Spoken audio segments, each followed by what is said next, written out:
done? Everybody's happy?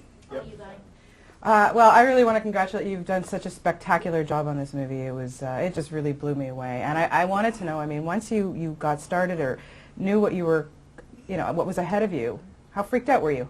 I was pretty freaked out because I've done big movies, as you know, and I'm not what you would call an inexperienced director. Definitely not a first-time director. Yeah. Still, a story like this, you take a deep breath and says, "Wow, can I do this? Can we do that?"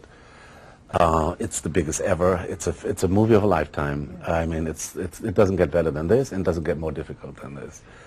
So there you go. Yeah, I was totally freaked out. Yeah. Yeah. I totally understand. I mean, what really intrigued you about this story? I knew this story when I was 15, 16. At school, we read the Iliad in ancient Greek. It totally knocked me out at that time. I mean, it was so wonderful characters. The great canvas of the story. I mean, that the whole world was going with their ships, like 1,000 ships, just because a love story, because Paris fell madly in love with Helen. It doesn't get more beautiful than that, and more grand. It's just, what a concept is that. Agamemnon takes 1,000 ships to go and get Helen back. I thought that was a wonderful, wonderful big story, great drama, and very, very emotional. There's a lot of emotions in this story, and so this was sitting with me my whole life. Yeah. And now it comes back for me as a filmmaker, to say, okay, now I can put it on the screen. Right. As I said, doesn't get better than this. Totally, you're right. I was going to ask you at the end, how are you going to top yourself? It's very difficult. People say, after this now, what do you do next? It's just, I don't know. I probably sit in my house, stare at the wall, and either maybe I jump out of the window, or no. I don't know. I don't want to do that, of course. Or just, I don't know. It's so hard. Yeah. I just cannot answer the question right now. I don't know. Yeah, well. It will be a great void there for me to handle. Oh, I'm sure you'll get something. I mean, enjoy the glory of this for a while. But we'll see you back. I'm not worried about that. Okay, casting is key. And, man, you pick some fantastic actors. I mean, everybody across the board in this is just, better than the next. I mean, amazing. But Brad Pitt, in a million years, I swear, I don't think I would ever have foreseen that he could have played Achilles. How did you know that? I did, because I saw Snatch, I saw Fight Club, I saw his darker, very, very roles he played, and his courage he had to go the extra mile and do something and try something.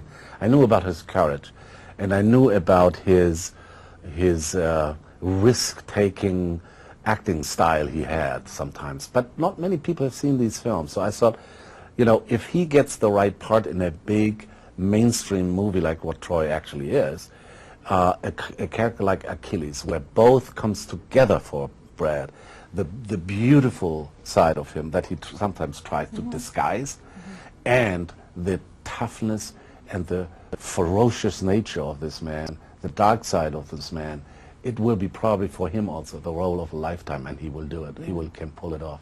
What mostly impressed you about him? I mean, there's so much there on screen, as you say. It blew us away.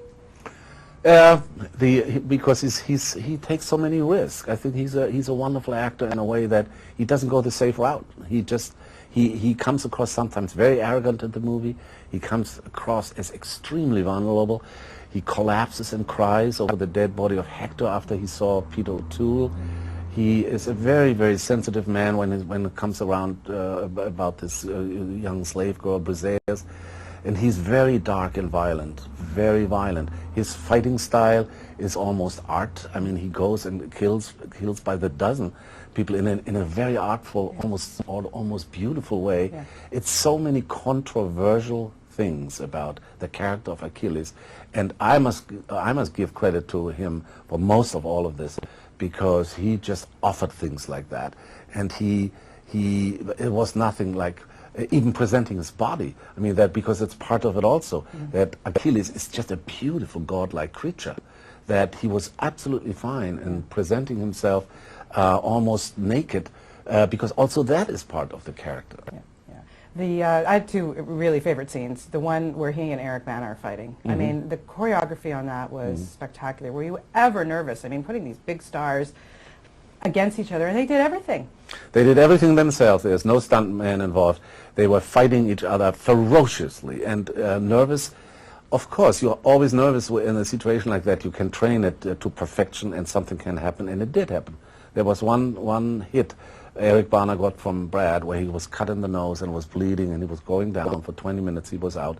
And it's one of these nightmare things, but you could, we were able to fix it again, and like an hour later he was fighting again. So it's the two most favorite scenes of for me is also the fight. Peter O'Toole in the Peter tent. O'Toole in the tent. If he doesn't get an Oscar for that performance, oh my goodness! How, as a director, I mean, you've worked with so many amazing actors. How did you direct that scene? How did you get through it without crying? I mean, I don't know. No, we didn't. We didn't get through without crying. I mean, the whole room was crying. We put the tent into a hotel ballroom in Cabo San Lucas to get absolute stillness and no interaction with anything, so that the actors could fully concentrate on it. We shot a little bit over 1 day only. It's not that much. And when they started to do the scene and we worked on it, and Peter O'Toole got better and better, and then I think Brad was in awe of this man, just watching him doing the scene. And I think there was, even with the crew, there was no dry eye. I mean, and afterwards I walked to them and said, I must tell you guys, we've just shot the best scene of the movie. There's no doubt about it. And Brad was sitting in his chair. I think he needed at least half an hour to recover. He was just sitting there and just looking ahead and shaking his head. He was really, this is one of these wonderful, great scenes, not only because it's seen in our movie, it was already one of the great scenes in the Iliad, a very famous scene. So that scene, you can really say, lasted through the ages. So looking back on all of this, ultimately, the biggest challenge of getting this all together for you, what was it? Oh my God, the biggest challenge to really make it work, and that is not all the logistics and the budget and all the problems of technically get it all together. I think for me, the make or break for this movie was the cast. If we were able to get a cast of this caliber together, what we now have, then we have a wonderful movie. If not, if we cannot really cast it with the best actors in the world right now, and that doesn't mean necessarily with the most famous actors, because we have some very, new, fresh faces here. If we get a cast like this together, then we have a movie. Well, best of luck with this. It's spectacular. It's really, it blew me away. Thank you so much. Thank you very much. Thank you very much.